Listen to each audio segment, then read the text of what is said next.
शांति की शक्ति से शांति जग में लानी है। ओम शांति।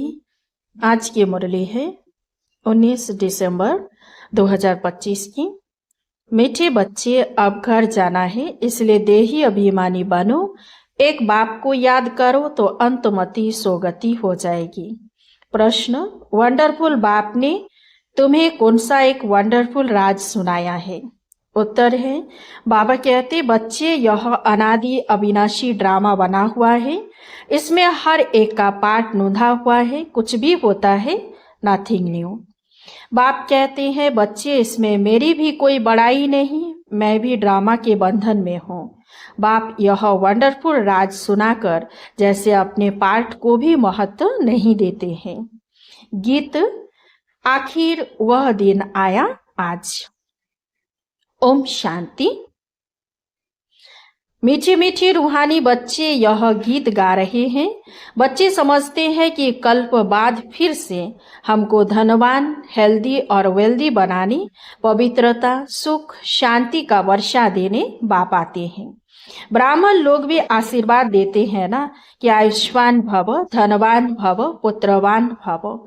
तुम बच्चों को तो वर्षा मिल रहा है, आशीर्वाद की कोई बात नहीं है। बच्चे पढ़ रहे हैं, जानते हैं 5000 वर्ष पहले भी हमको बाप ने आकर मनुष्य से देवता, नर से नारायण बनने की शिक्षा दी थी। बच्चे जो पढ़ते हैं वह जानते हैं हम क्या पढ़ रहे हैं, पढ़ाने वाला कौन है, उनमें भी नंबरवार पुरुषार्थ अनुसार जानते हैं। यह तो कहेंगे ही कि हम बच्चों को मालूम है यह राजधानी स्थापन हो रही है, वह डीटी किंगडम स्थापन हो रही है। आदि सनातन देवी देवता धर्म की स्थापना हो रही है। पहले शूद्र थे, फिर ब्राह्मण बने, फिर देवता बनना है। दुनिया में किसी को यह पता नहीं है कि अभी हम शूद्र वर्ण के हैं। तुम बच्चे समझते हो यह तो सत्य बाप है। बाप सत्य बताकर सचखंड की स्थापना कर रहे हैं। सतयुग में झूठ, पाप आदि कुछ भी नहीं होता। कलयुग में ही अजामिल पापात्माएं होती है। यह समय बिल्कुल रोरब नर्क का ही है। दिन प्रतिदिन रोरब नर्क दिखाई पड़ेगा। मनुष्य ऐसा ऐसा कर्तव्य करते रहेंगे जो समझेंगे बिल्कुल ही तमोप्रधान दुनिया बनती जा रही है। इसमें भी काम महाशत्रु है। कोई मुश्किल पवित्र शुद्ध रह सकता है। आगे जंगम यानी फकीर लोग कहते थे ऐसा कलयुग आएगा जो 12-13 वर्ष की कुमारियां बच्चा पैदा करेंगी। अब वह समय है। कुमार कुमारियां आदि सब गंध करते रहते हैं। जब बिल्कुल ही तमोप्रधान बन जाते हैं तब बाप कहते हैं, अब मैं आता हूँ, मेरा भी ड्रामा में पार्ट है, मैं भी ड्रामा के बंधन में बांधा हुआ हूँ। तुम बच्चों के लिए कोई नई बात नहीं है। बाप समझाते ही ऐसे हैं। चक्र लगाया, नाटक पूरा होता है। अब बाप को याद करो तो तुम शतुप्रधान बन शतुप्रधान दुनिया के मालिक बन जाएंगे। कितना साधारण रीति समझाते हैं। बाप कोई अपने पार्ट को इतना महत्व नहीं देते हैं। यह तो मेरा पार्ट है, नई बात नहीं। हर 5000 वर्ष बाद मुझे आना पड़ता है। ड्रामा में मैं बंधायमान हूँ। आकर तुम बच्चों को बहुत सहज याद की यात्रा बताता हूँ। अंतमति सोगति वह इस समय के लिए ही कहा गया है। यह अंत काल है ना। बाप युक्ति बताते हैं, मामे कम याद करो तो शतुप्रधान बन जाएंगे। बच्चे भी समझते हैं हम नई दुनिया के मालिक बनेंगे। बाप घड़ी घड़ी कहते हैं नथिंग न्यू। एक जिन्न की कहानी सुनाते हैं ना। उसने कहा काम दो तो कहा सीढ़ी उतरो और चढ़ो। बाप भी कहते हैं यह खेल भी उतरने और चढ़ने का है। पतित से पावन, पावन से पतित बनना है। यह कोई डिफिकल्ट बात नहीं है, बहुत सहज। परंतु युद्ध कौन सी है यह न समझने के कारण शास्त्रों में लड़ाई की बात लिख दी है। वास्तव में माया रावण पर जीत पाना तो बहुत बड़ी लड़ाई है। बच्चे देखते हैं हम घड़ी घड़ी बाप को याद करते हैं, फिर याद टूट जाती है। माया दीवा बुझा देती है। इस पर गुलाब काबली की भी कहानी है। बच्चे जीत पाते हैं, बहुत अच्छे चलते हैं, फिर माया आकर दीवा बुझा देती है। बच्चे भी कहते हैं, बाबा माया के तूफान तो बहुत आते हैं। तूफान भी अनेक प्रकार के बच्चों के पास आते हैं। कभी कभी तो ऐसा तूफान जोर से आता है जो 8-10 वर्ष के पुराने अच्छे अच्छे झाड़ भी गिर पड़ते हैं। बच्चे जानते हैं, वर्णन भी करते हैं, अच्छे अच्छे मालों के दाने थे, आज है ही नहीं। यह भी मिसाल है, गज को ग्राह ने खाया। यह है माया का तूफान। बाप कहते हैं, इन 5 विकारों से संभाल रखते रहो, याद में रहेंगे तो मजबूत हो जाएंगे। देही अभिमानी बनो, यह शिक्षा बाप की एक ही बार मिलती है। ऐसा कभी और कोई कहेंगे नहीं कि तुम आत्म अभिमानी बनो। सतयुग में भी ऐसा नहीं कहेंगे। नाम, रूप, देश, काल सब याद रहता ही है। इस समय तुमको समझाता हूँ, अब वापिस घर जाना है। तुम पहले सतो प्रधान थे। सतो रजो तमो में तुमने पूरे 84 जन्म लिए हैं। उसमें भी नंबर 1 यह यानी ब्रह्मा है। औरों के 83 जन्म भी हो सकते हैं, इनके लिए पूरे 84 जन्म है। यह पहले पहले श्री नारायण थे। इनके लिए कहते गोया सबके लिए समझ जाते। बहुत जन्मों के अंत में ज्ञान लेकर फिर वह नारायण बनते हैं। झाड़ में भी दिखाया है ना, यहाँ श्री नारायण और पिछाड़ी में ब्रह्मा खड़ा है, नीचे राजयोग सीख रहे हैं। प्रजापिता को कभी परमपिता नहीं कहेंगे, परमपिता एक को कहा जाता है, प्रजापिता फिर इनको कहा जाता। यह देहधारी है, वह विदेही विचित्र है। लौकिक बाप को पिता कहेंगे, इनको प्रजापिता कहेंगे। वो परमपिता तो परमधाम में रहते हैं, प्रजापिता ब्रह्मा परमधाम में नहीं कहेंगे, वह तो यहाँ साकारी दुनिया में हो गया। सूक्ष्म वतन में भी नहीं है, प्रजा तो है स्थूल वतन में। प्रजापिता को भगवान नहीं कहा जाता, भगवान का कोई शरीर का नाम नहीं। मनुष्य तन जिस पर नाम पड़ते हैं उनसे वह न्यारा है। आत्मा ही वहां रहती है तो स्थूल नाम रूप से न्यारी है। परंतु आत्मा तो है ना, साधु संत आदि सिर घर बार छोड़ते हैं, बाकी दुनिया के विकारों के अनुभवी तो है ही ना। छोटे बच्चों को कुछ भी पता नहीं रहता है, इसीलिए उनको महात्मा कहा जाता है। 5 विकारों का उनको पता ही नहीं रहता, इसलिए छोटे बच्चे को पवित्र कहा जाता है। इस समय तो कोई पवित्र आत्मा हो नहीं सकती। छोटे से बड़ा होगा फिर भी पति तो कहेंगे ना। बाप समझाते हैं, सबका अलग अलग पार्ट इस ड्रामा में नोंधा है। इस चक्रों में कितने शरीर लेते हैं, कितने कर्म करते हैं, जो सब फिर रिपीट होना है। पहले पहले आत्मा को पहचानना है। इतनी छोटी आत्मा में 84 जन्मों का अविनाशी पार्ट भरा हुआ है। यही है सबसे वंडरफुल बात। आत्मा भी अविनाशी है, ड्रामा भी अविनाशी है, बना बनाया है। ऐसे नहीं कहेंगे कब से शुरू हुआ। कुदरत कहते हैं ना, आत्मा कैसी है, यह ड्रामा कैसे बना हुआ है, इसमें कोई कुछ भी कर नहीं सकता। जैसे समुद्र अथवा आकाश का अंत नहीं निकाल सकते, यह अविनाशी ड्रामा है। कितना वंडर लगता है। जैसे बाबा वंडरफुल, वैसे ज्ञान भी बड़ा वंडरफुल है। कभी कोई बता न सके, इतने सब एक्टर्स अपना अपना पार्ट बजाते ही आते हैं।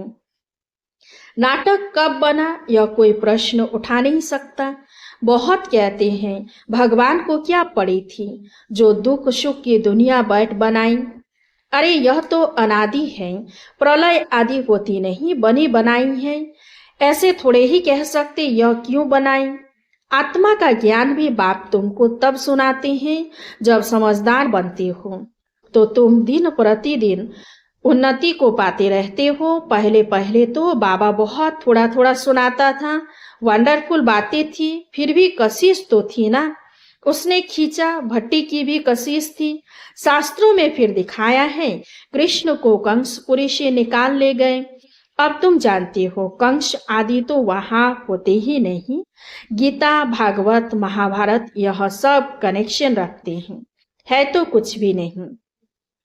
समझते हैं यह दशहरा आदि तो परंपरा से चला आता है। रावण क्या चीज है यह भी कोई जानते नहीं। जो भी देवी देवता थे वह नीचे उतरते उतरते पतित बन गए हैं। रड़ियां भी वह मारते हैं जो जास्ती पतित बने हैं। इसलिए पुकारते भी है, हे पतित पावन। यह सब बातें बाप ही बाट समझाते हैं। सृष्टि चक्र के आदि मध्य अंत को और कोई नहीं जानते। तुम जानने से चक्रवर्ती राजा बन जाते हो। त्रिमूर्ति में लिखा हुआ है, यह तुम्हारा ईश्वरीय जन्मसिद्ध अधिकार है। ब्रह्मा द्वारा स्थापना, शंकर द्वारा विनाश, विष्णु द्वारा पालना। विनाश भी जरूर होना है। नई दुनिया में बहुत थोड़े होते हैं। अभी तो अनेक धर्म है, समझते हैं। एक आदि सनातन देवी देवता धर्म है नहीं। फिर जरूर वह एक धर्म चाहिए।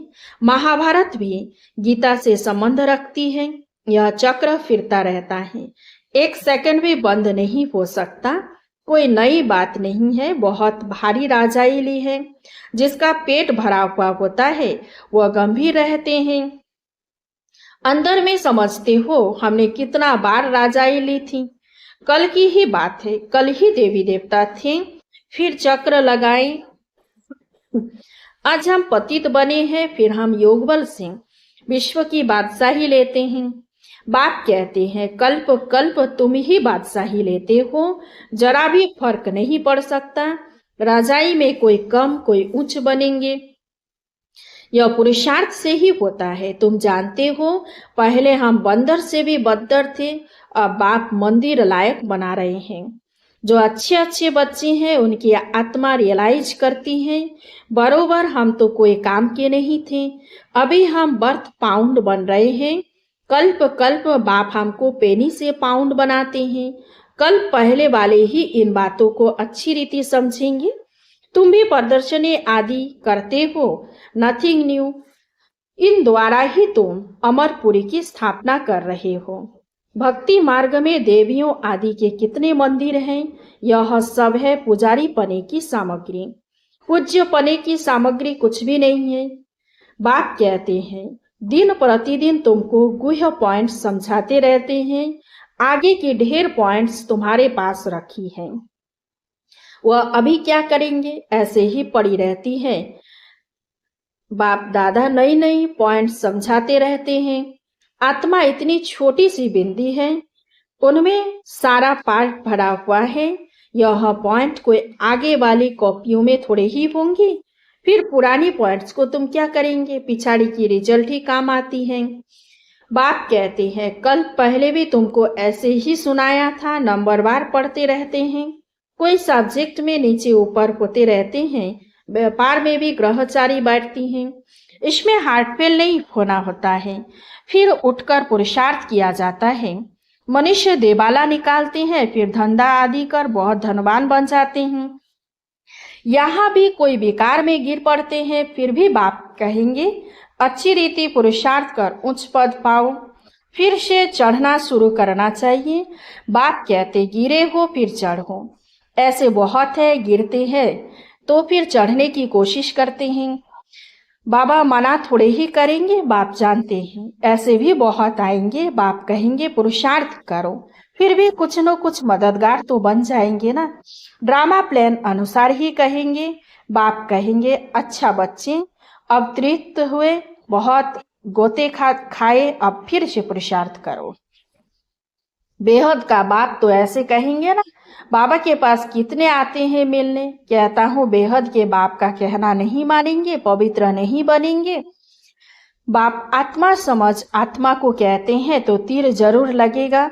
समझो स्त्री को तीर लग जाता है तो कहेंगे हम तो प्रतिज्ञा करते हैं। पुरुष को नहीं लगता है, आगे चल फिर उनको भी चढ़ाने की कोशिश करेंगे। फिर ऐसे भी बहुत आते हैं जिनको स्त्री ज्ञान में ले आती है तो कहते हैं स्त्री हमारा गुरु है। वो ब्राह्मण लोग हथियाला बांधने समय कहते हैं, यह तुम्हारा गुरु ईश्वर है। यहाँ बाप कहते हैं, तुम्हारा एक ही बाप सब कुछ है। मेरा तो एक दूसरा ना कोई, सब उनको ही याद करते हैं। उस एक से ही योग लगाना है। यह देह भी मेरी नहीं। अच्छा, मीठे मीठे सिकिलधे बच्चों प्रति माता पिता बाप दादा का याद प्यार और गुड मॉर्निंग। रूहानी बाप की रूहानी बच्चों को नमस्ते। हम रूहानी बच्चों की रूहानी बाप दादा को याद प्यार, गुड मॉर्निंग, नमस्ते नमस्ते नमस्ते। धारणा के लिए मुख्य सार। 1 नंबर, कोई भी ग्रहचारी आती है तो दिल शिकस्त हो बैठ नहीं जाना है, फिर से पुरुषार्थ कर बाप की याद में रह उच्च पद पाना है। 2 नंबर, स्वयं की स्थिति याद से ऐसी मजबूत बनानी है जो कोई भी माया का तूफान वार न कर सके, विकारों से अपनी संभाल करते रहना है। वरदान, सर्व शक्तियों की लाइट द्वारा आत्माओं को रास्ता दिखाने वाले चैतन्य लाइट हाउस भव। यदि सदा इस स्मृति में रहो कि मैं आत्मा विश्व कल्याण की सेवा के लिए परमधाम से अवतरित हुई हूँ, तो जो भी संकल्प करेंगे, बोलेंगे, उसमें विश्व कल्याण समाया हुआ होगा और यही स्मृति लाइट हाउस का कार्य करेगी। जैसे उस लाइट हाउस से एक रंग की लाइट निकलती है, ऐसे आप चैतन्य लाइट हाउस द्वारा सर्व शक्तियों की लाइट आत्माओं को हर कदम में रास्ता दिखाने का कार्य करती रहेगी। स्लोगन, स्नेह और सहयोग के साथ शक्ति रूप बनो तो राजधानी में नंबर आगे मिल जाएगा। अब वक्त इशारे, अब संपन्न व कर्मातीत बनने की धुन लगाओ। जैसे कर्म में आना स्वाभाविक हो गया है, वैसे कर्मातीत होना भी स्वाभाविक हो जाए। कर्म भी करो और याद में भी रहो। जो सदा कर्मयोगी की स्टेज पर रहते हैं वह सहज ही कर्मातीत हो सकते हैं। जब चाहे कर्म में आए और जब चाहे न्यारे बन जाए। यह प्रैक्टिस कर्म के बीच बीच में करते रहो। अच्छा, ओम शांति। इस चैनल को सब्सक्राइब कीजिए, लाइक कीजिए, कमेंट कीजिए और शेयर कीजिए। शांति की शक्ति से शांति जग में